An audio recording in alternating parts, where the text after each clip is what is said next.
Let's take a look at the U.S.Divers 1085 second stage. I'm labeling this 1085 because that's the way it was labeled in as a complete unit in the catalogs for years. And really, as I said in the notes beforehand, the only real difference in the second stage that went on, whether it's the Calypso, the Conshelf, the Aquarius, whatever, was the sticker that they put on the center.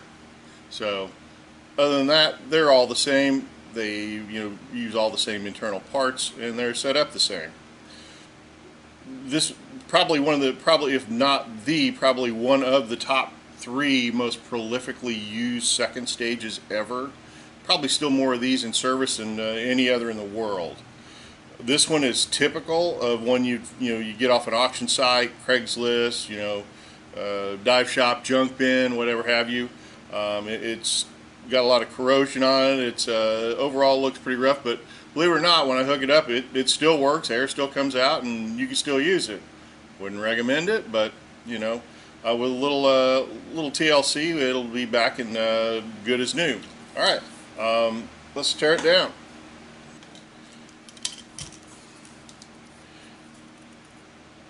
When you're servicing a regulator that hasn't been serviced in a long time, and overall it's probably a good idea anyway, is be sure you remove the mouthpiece, because the area under here and on the back sides gets a lot of corrosion because it doesn't get rinsed that well. So go ahead and remove the mouthpiece. Probably time for a new one anyway.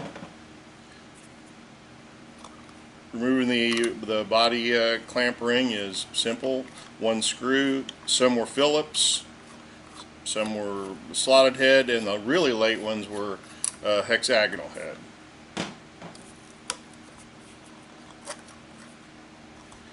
Take off your clamp ring. Be sure you take out the screw and set it aside. These are parts that we're going to get cleaned up. Getting the top off is sometimes a bit of a challenge, and you're just going to have to carefully find a way to pry it loose because they're often corroded enough that they're closed shut. The diaphragm on these is tough. I've seen very few of them that were too brittle to use again, but I'm not saying it's an impossibility, but we'll clean this one up later and see how it does, but overall it looks pretty good.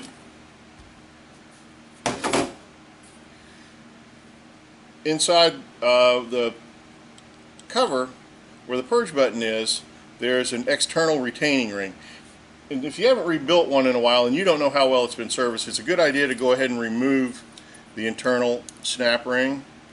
Matter of fact, let me zoom. I just took this. This is the first time I've taken this one apart, so let me zoom in on this one. If you can see that half of it's missing. So there's, I'm not saying it will, but there's always a chance that purge button will spring out on you when you don't want it to. So might as well go ahead and take that off there, and we're going to replace it with a new one that comes in the kit anyway. So underneath these, a lot of times you'll see a lot of buildup of corrosion. This one looks okay. The spring on this one looks okay. If you're going to reuse your purge button, because the label's in good shape, you want to be careful cleaning it. If not, if you're going to replace the sticker, then you can you get a little more aggressive with that.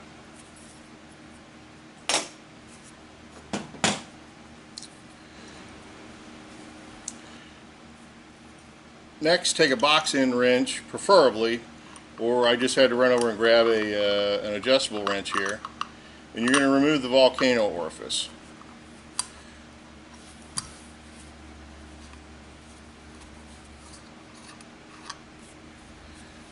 This is an important part, and we're going to talk more about it later, because it'll make or break you on there, but they're rarely bad, but it requires a little bit of inspection. You go ahead and remove the O-ring on here. That's discarded as we reuse those. Now, removing the spring and poppet assembly in here, the best way to do it is to use a 4-prong poppet tool.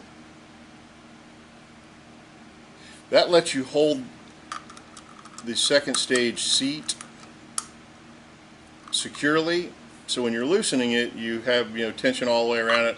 I've seen people wedge things like screwdrivers, what have you, in there to hold it in place, but that's kind of a jury rig, to say the least. For the sake of argument, I'm going to use the factory tool because it's easier to demonstrate it with. It slides in and actually screws down, so I can hold this more securely. Next, take your 1/4-inch wrench, put it over the nut. And then if you're using the 4-prong poppet tool that's not screwed in like this one, you want to keep a hold of it. Keep your thumb over the end of the stem, because as you unscrew it, there's spring tension here, and you don't want to lose your spring or the washer or the spacer that's in here. Just a few turns will take it out.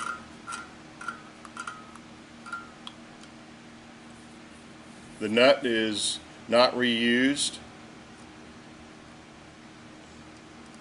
When you remove the demand lever, there's a spacer and also a washer that's very important that's in here, and a lot of times they are stuck, as this one is, so I'm just going to go ahead and pull out the second stage spring, poppet seat, and like I said, there is a spring. Let me somehow orient us here.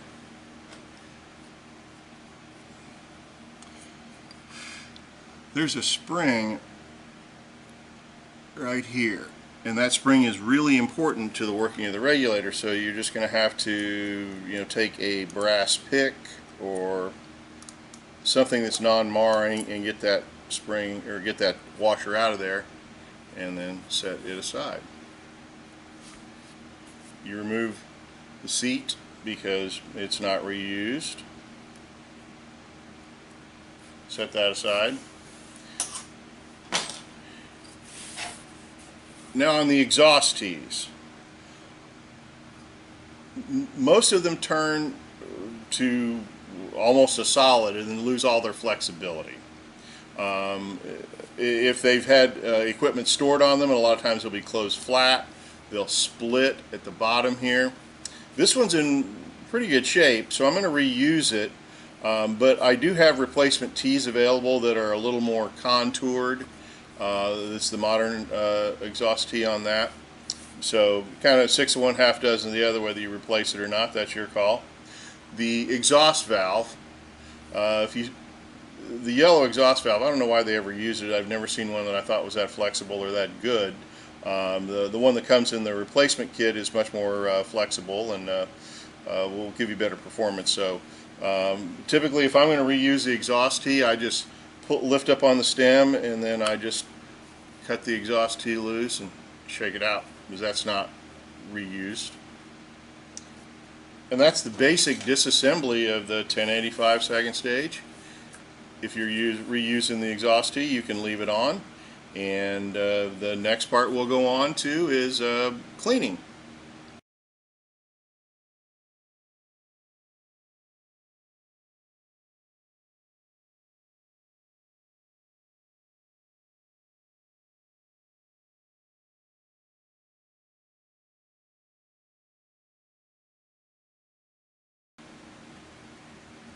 Now that you have everything cleaned up, it's time to start getting it ready to reassemble.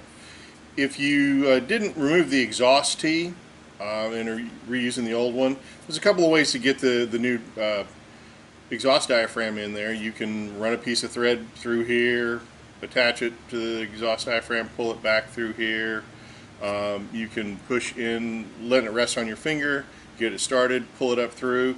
One note of caution though is that when you're pulling it back through, it's easy to get it caught, or it's easy to pull this too hard, stretch it out, and tear it. So I'd recommend putting just a little bit of silicone lubricant around the cone, not on the outside of the diaphragm. That's like putting flypaper on the bottom of your shoe, just asking everything to stick to it. Don't put silicone or any other type of lubricant on the face of the exhaust valve. Just a little bit around the cone, so when you're pulling it through, it's a little easier to do, and should go in there just fine. Check the hole that you're pulling it through to be sure that there's no, it's not got any debris in it, it's lopsided, some overplating on it. But the new exhaust valve you put in will perform a whole lot better than the original yellow one, or the really early black valve did, that may still be in some regulators. Let me set that aside for a sec. Next thing is to get your seat carrier, and you're going to go ahead and put in the new seat. Just press it into place all the way around. Should fit in there nice and flush like that. Inspect your threads. Be sure you got those all clean. There's no, verdigris, any salt water, anything left in there. Be sure that nothing all that would be binding up on it, as far as any nicks, scratches, bumps, things like that. It doesn't have to be perfectly polished, but you want to be sure it's as clean as possible. The next thing is the volcano orifice, and most of the time these clean up just fine. But occasionally I've seen them to where using your fingernail and you rotating it around like that, you can feel it may be still a little rough, or a few burrs left on it. This one's in pretty good shape. But if for whatever reason it wasn't, I find that using a piece of 3M pad, Scotch pad, and just pushing against this at the same time and working it back and forth a few times seems to polish it up nicely. Doesn't have any lasting effect on it other than making sure that it's clean and ready to go back together. Then you're going to want to install your O-ring, and you're going to want to put a little lubricant on the O-ring. This about that, as far as lubricating O-rings. You don't need any more lubricant on it other than to make it look wet. This is definitely not a place where you want to have the bigger the glob, the better the job, because that's just not a good practice, and it's a real amateur move. So go ahead and put your new O-ring on the volcano orifice. Next, you can go ahead and take your center cover disc, and you're going to go ahead and install the new circlip that retains it. You'll need your circlip pliers. Now, when you're putting the circlip on the back of this, you're going to want to be sure that you use the flat side of the circlip facing up so it catches in the groove correctly. And this can be a little tricky with trying to do it on camera and with only one set of hands, so it may take me just a sec here.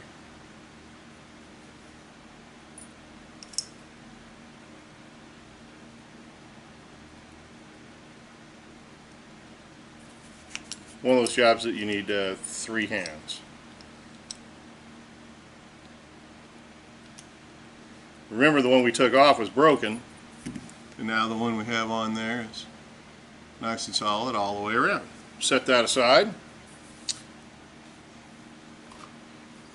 We're ready to go ahead and start putting the seat carrier and the demand lever back together.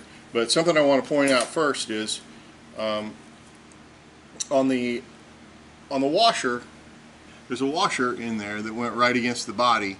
And if you notice on the washer, there's a round side and a flat side. Now that's important to be sure it goes back in the right order. You want to be sure that the flat side goes against the regulator housing. You want the rounded side towards the edge that it rides against on the demand lever.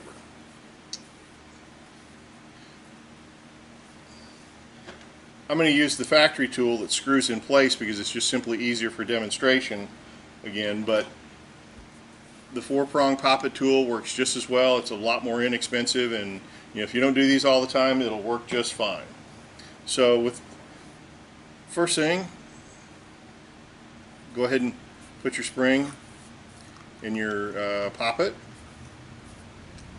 Get it aligned on the tool, and if you were using the standard poppet tool, you would be holding pressure against this the entire time.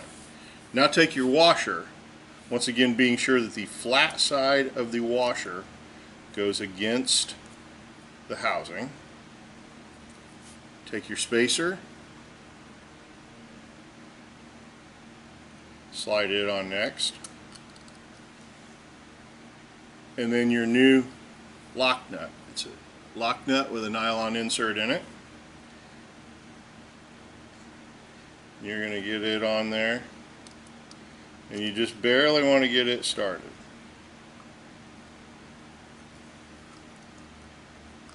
Just enough where you can feel that the nylon's starting to engage and it's stopped. At that point, what you're going to want to do is put your demand lever in place. And the demand lever goes between the washer and the spacer. So don't get it behind the washer.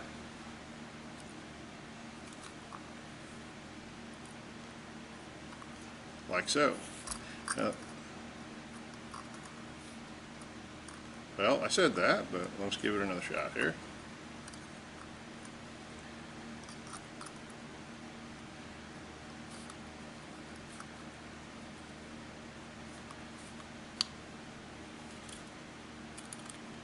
There we go. I'm going to back that out a little bit so there's some tension on it. If you were using the hand tool, there'd be tension on it all the time. Wouldn't be that big of a deal. Then take your 1/4 inch wrench, put it in place, and using the poppet tool, you want to start turning the entire poppet assembly, holding it with the wrench until it starts threading into the new lock nut. Now, the rule of thumb on this is in the manual. I've heard taking class and things like that is when you initially start setting this regulator up, or the second stage up, the best way to do it is to have 3 threads showing past the lock nut. So I think that's a pretty good rule of thumb. So you'd want to go ahead and turn until you can see approximately 3 threads.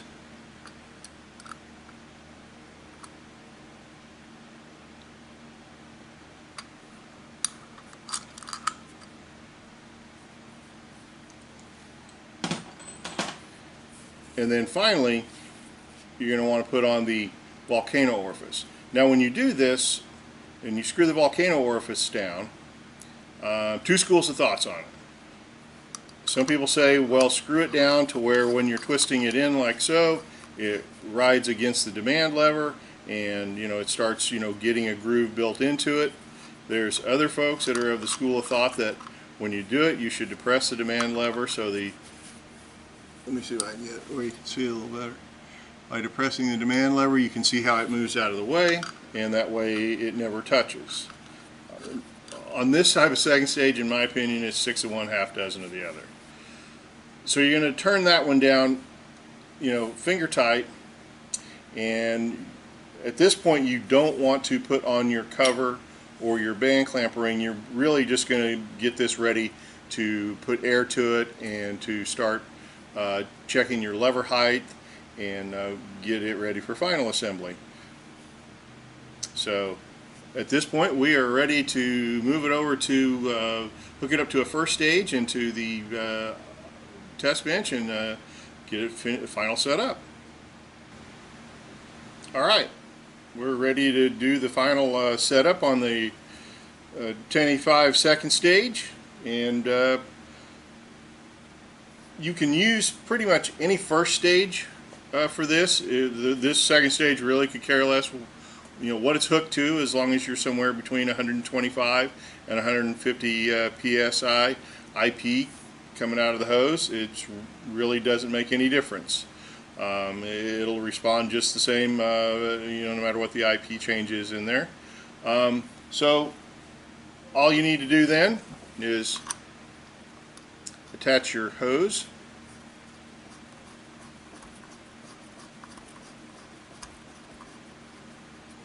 Just finger tight for right now will do. Slowly turn on your air. Don't let go of the valve handle, because if you've got a leak or a free flow, you want to be ready to shut it off right away. Slowly turn the air pressure on.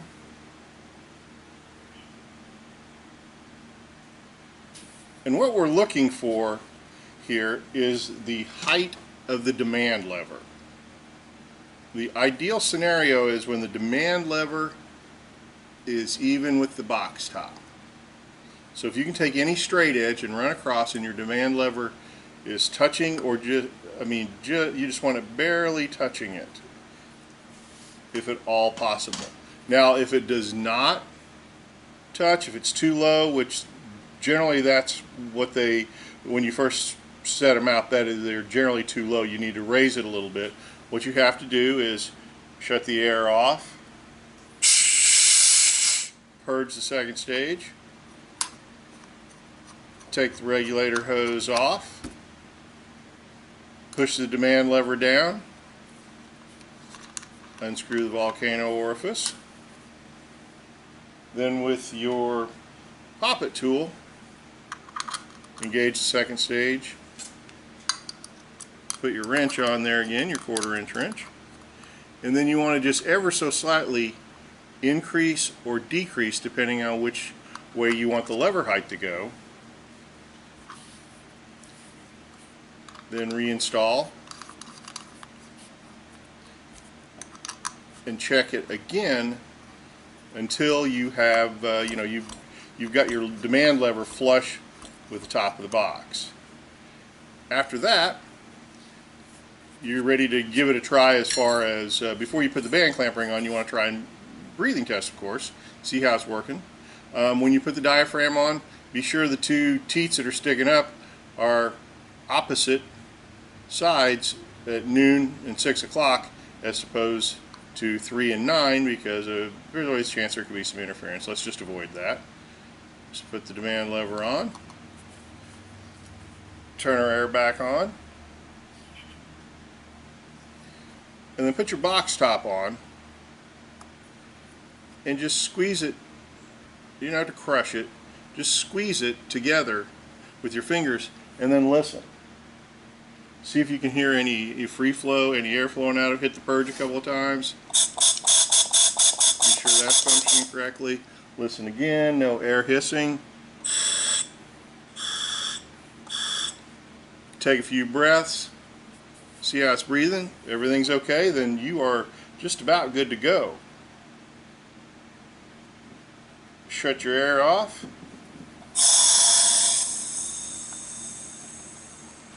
Purge it.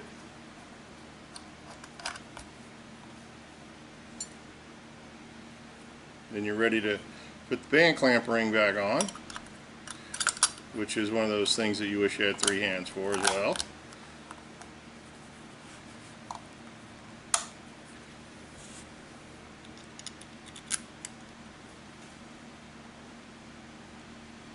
Looks like I walked away with without the screwdriver, but I'll screw that down later.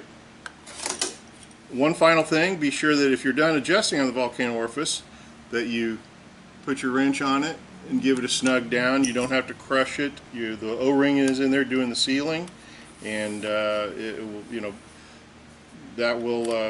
that will take care of that part. And you have a regulator that should be ready to go. Hey, thanks very much for watching the video. I hope you got some good information out of it. Please visit the Vintage Double Hose website store, where you can pick up almost all the parts you need for to refurbish your 1085 second stage. Parts kits there, tools, picks, cleaning supplies, and even new exhaust tees. So good luck with your project, and thanks for watching.